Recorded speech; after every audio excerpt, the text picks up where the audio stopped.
उपमुख्यमंत्री एकनाथ शिंदेंनी आज राज्यपालांच्या अभिभाषणावर विधान परिषदेत निवेदन केलं। आपल्या भाषणामध्ये त्यांनी उद्धव ठाकरेंचं नाव न घेता जोरदार टोले मारले। कधी शेरोशायरी तर कधी आपल्या खास शैलीचा वापर करत शिंदेंनी ठाकरेंवर जोरदार टीका केली आहे।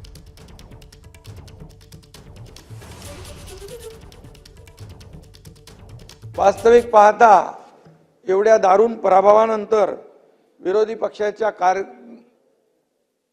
कार्यपद्धतीमध्ये बदल होईल, वागणुकीत बदल होईल असं वाटलं होतं, परंतु दुर्दैवाने तसं काय घडलं नाही, घडत नाही। पुन्हा तेच आरोप, तेच पायऱ्या, आणि त्यामुळे सभापती महोदय, एक मी शेर आठवला म्हणून सांगतो, तूफानों में कश्तियां और घमंड में बड़ी बड़ी हस्तियां डूब जाती है। घमंड में बड़ी बड़ी हस्तियां डूब जाती है। अंबादास आपण व्यक्तिशः काय घेऊ नका, कारण और मस्तियां खत्म हो जाती है।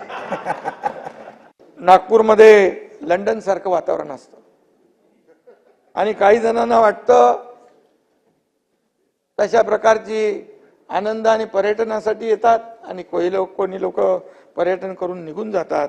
त्यांना लोकांच्या प्रश्नाशी काही सोयीसुचक बिलकुल राहिलेलं नाही। एबीपी माझा, उघडा डोळे बघा नीट।